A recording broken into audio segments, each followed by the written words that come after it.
is speaking after dinner. Interesting. The time of the speech is 8 to 10 minutes. Oh.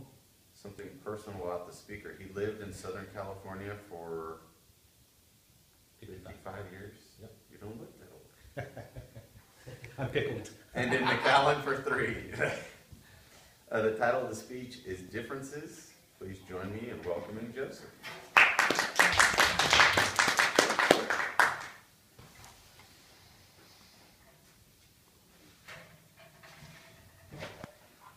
Thank you, Mr. Toastmaster, fellow Toastmasters and guests.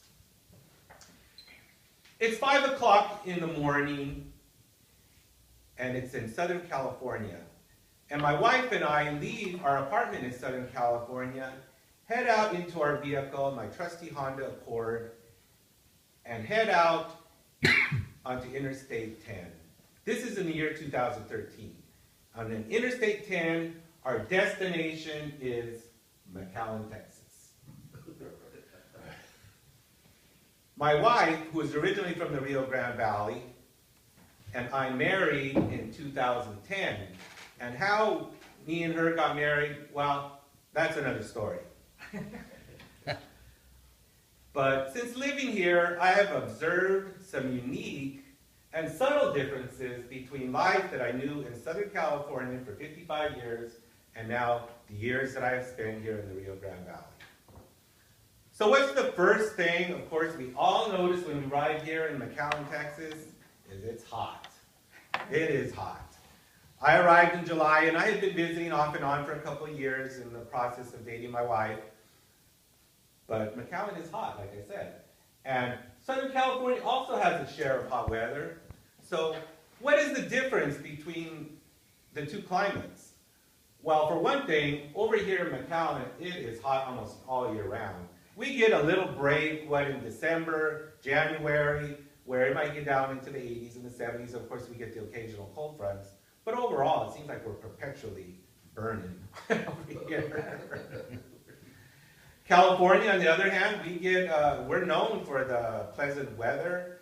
A lot of times it's the 70s or 80s. And we do get the hot weather in the summer months of August all the way up into October. But what I noticed since coming down here in the valley is what makes this heat bearable is the use of air conditioning. Even right here in this conference room, we have all observed, it can be in the middle of summer, and the air conditioning is keeping us very cool and comfortable. And that's what I have noticed throughout the Rio Grande Valley, is almost everywhere you go, is we're nice and comfortable once we step into a building. You have to step into the building first to stay cool. And on the other hand, you go to Southern California, and we think with a very green mentality. When my wife first went to Southern California, she stayed in a hotel room, and she opened up the door, and what's the first thing she noticed? She goes, it's hot in here. They didn't have the AC running, preparing the room to be cold. Here in Texas, it's more often than not, you go to a hotel room, and they have the air conditioning already running for you. So when you go into the hotel room, you're nice and cold. But in Southern California, they're thinking green, and so that's a big difference. Here, even though the heat here might be more intense, in some ways I find that I'm always cool because I'm always being cooled by the air conditioning system.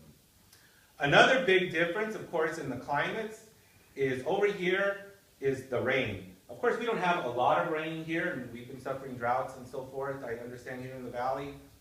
But the first time I got an experience of Texas rain is there was a weather forecast a couple years ago, and I had a meeting I had to go to at night, and my wife said, watch out, we're going to get some rain. I was thinking, rain, what's the big deal? Southern California, it rains like in dribbles. It's no big deal. In fact, there's even a song, a 70s song, It Never Rains in Southern California, which I think is kind of appropriate until recently. But anyways, on this particular evening, I went to my meeting, and it started raining. And it started coming down hard. I mean, I had never seen rain like this. It was coming down in buckets. And I didn't have a raincoat. I didn't have an umbrella. I never even owned a raincoat or an umbrella, really, unless I was a little kid. But I dashed out of my car into the building, and I was soaked. I was literally drenched. And I almost had to wring out my clothes, once I got into the building. So I got a taste of the Texas rain. It just does not rain like that in Southern California. Another difference in the climates is, of course, over here we have hurricane watches, we have tornado watches. That's all foreign to me. In Southern California, there's no such thing. In California, of course, we have earthquakes. I did live, of course, through several earthquakes, from the time of being a small child all the way up until being an adult. And luckily, I never had any experience with property damage or personal damage, thanks be to God. We were always okay during earthquakes. So it was never a big deal to me. But I'm still kind of leery when I heard we're on a hurricane watch or a tornado watch. I think of Dorothy and the Wizard of Oz and the tornadoes that are coming to get us or something. But luckily, we haven't had to face that. So that's the thing, the weather. Would you like a breakfast taco? I'm sure most of us would like a breakfast taco. Over here in the valley, that's a staple. I mean, breakfast tacos, you can get at Stripes, people make them at home, or all over the place, in restaurants. You ask for a breakfast taco in California, they're going to look at you like you're on the moon. They don't exist in Southern California, or in California as far as I know. We have breakfast burritos, which is basically the same thing. It's, you can have your scrambled eggs and your bacon or whatever, but instead of doing a folded tortilla, we get it in a full, flour tortilla, folded up like a burrito, and that's our staple for breakfast. No breakfast tacos. So that's a big difference. I mean, over here, I guess people really enjoy. In fact, my wife, once again, she went to California, asked for a breakfast taco, and said, no, that's, we serve tacos only for lunch and for dinner. Another big difference as far as the food is I'll get into the burger wars.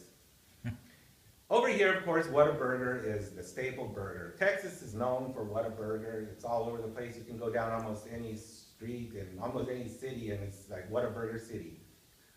Over in California, we have In-N-Out burgers. People love In-N-Out burgers from California. I heard actually when In-N-Out burgers opened in North Texas, in the Dallas area, some people actually stood in line for over 24 hours to be the first person in the restaurant to get their In-N-Out burger. People were actually in tears, for the first, for a chance to eat this burger for the first time in many years. So, Whataburger is the burger here in Texas. In California, it's In-N-Out. But once again, one of the differences is my wife, when she experienced her first In-N-Out burger in California, she got her burger and she sat down to eat it, and then she picked up the bun and she looked at the patty, and she goes, "Where's the beef?" She thought it was a small little patty about this big. She goes, "What, did they give me the mini patty or what?" I go, "No, that's the normal patty, And so she prefers Whataburger. I personally like both of them. I mean, Whataburger has its own flavor. In-N-Out is kind of like a homemade burger with the tomato and the lettuce. And I personally like both of them. I'll let you guys be the judge. Next time you get up to North Texas or head out to California, Arizona, New Mexico way, where they have In-N-Out burgers, give it a try. See what you think. Let me know. I'm curious. ¿Hablas español? You better, if you live here in South Texas. That's another thing that I noticed living here in South Texas that was different from Southern California. Even though I'm Hispanic, I was not brought up with my family speaking Spanish. Both of my parents spoke Spanish, and of course I even had, my grandfather was originally from Mexico, but English was always the predominant language for us at home, for better or worse. Actually, I kind of think worse now because I'm missing out. But you come here into the Rio Grande Valley, and Spanish is very much presumed, especially if you're Hispanic like myself. I mean, I can go to McDonald's and place my order, and the cashier is going to ask me my order in Spanish more often than not. So I think that's a big difference, that how the language over here is presumed Spanish, and obviously in Southern California, even though there's very heavily pockets of primarily Hispanic people in Southern California also, but the language is most often than not presumed English. Actually, I had a nice experience this weekend. We went out to the BJ's restaurant here locally, and the waitress came up to us before she started taking our order, and she said, "Preference, English or Spanish?" And my wife would prefer speaking English most of the time, even though she's very fluent in Spanish. So I thought that was a nice touch, because a lot of times the waitresses will presume, because they see a Hispanic family, they presume you want totally Spanish. So with all those differences and contrasts between Southern California and here in McAllen, Texas, what are the true differences? The true differences, since I've lived here, is not those subtle or even extraordinary differences like weather or food, but what has made this a pleasant place to live is the people. My new family here in McAllen, Texas, and my family here at Toastmasters, my family at church, that's what truly makes the difference. I do miss Southern California.